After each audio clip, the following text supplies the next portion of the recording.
Hey cycling friends, James with Team Finish Strong.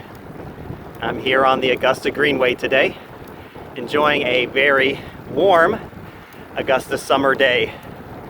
I think the Garmin is tipping the thermometer at over 100 degrees. So, needless to say, I've got the trail to myself today. This week, we're celebrating our nation's birth, or independence, and so it's fitting that this week's topic is about the breath of life.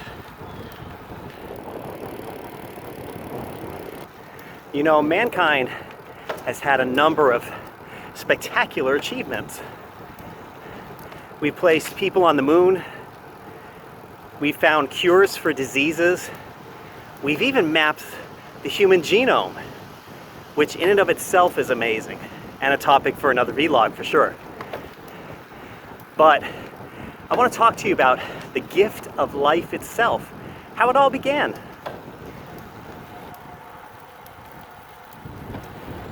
And on the topic of life and its beginnings, while mankind has been very successful at working within the scope of God's creation, man has never mastered the art of giving life.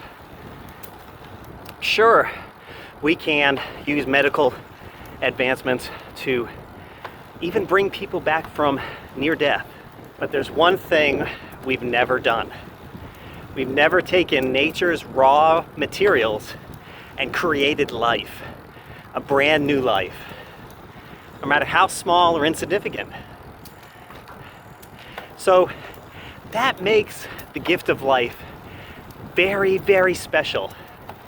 Think about everything we've done with this earth, and yet we can't even make a small microbe.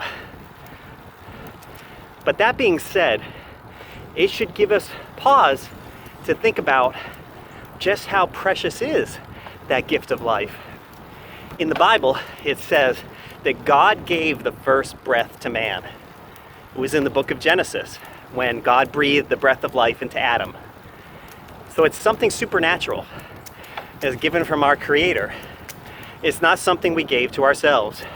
It's not something we created for ourselves. And it's something we need to ponder very carefully about before we squander it.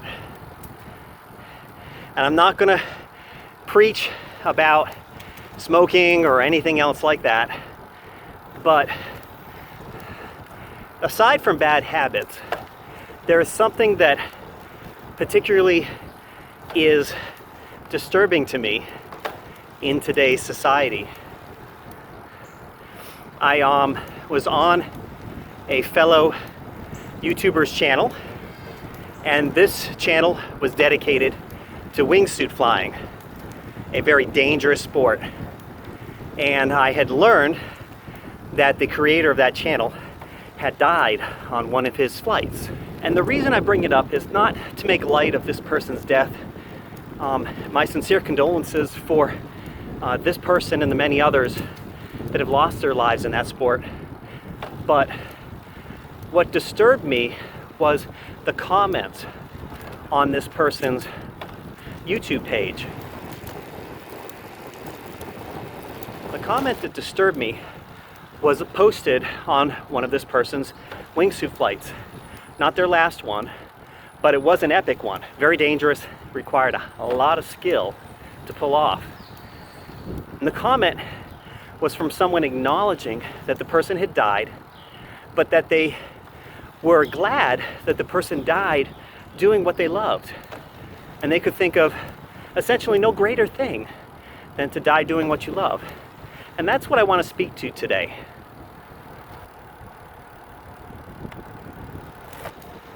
They felt that if you died doing what you loved, that's all that mattered.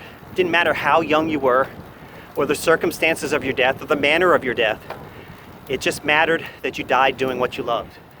I'm not here today to talk about the dangers of wingsuit flying, but rather the merits of the gift of life, which is so precious. In fact, there's only one in all of history that's ever pulled it off: God. You can scan the universe. You won't find anyone else that can lay claim to that.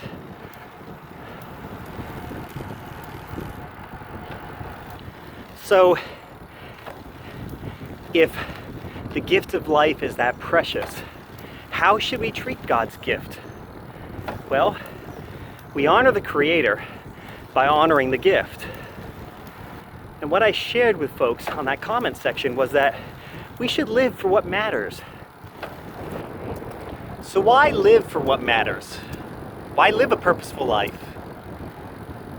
Why not just live for what feels good?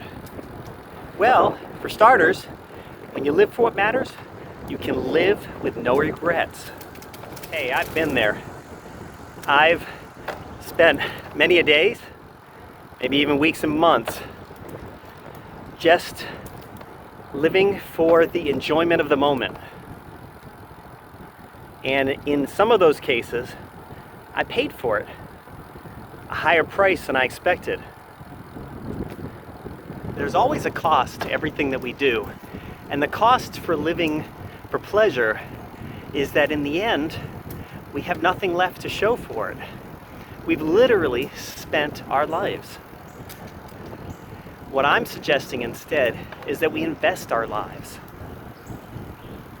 And it's more than just paying it forward, although I think that's a great concept. We can do more than just pay it on to the next person. Because I believe that when we live life on purpose, in relation with the author of life, Jesus, we're going to find our lives reaping fruit that we've never dreamed of, and things that we won't even know until eternity.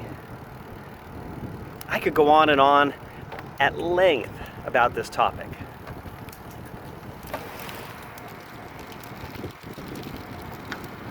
So if you find yourself wrestling over God's gift of life that He's given you, consider the giver and what He's given us, something that no one else can give us.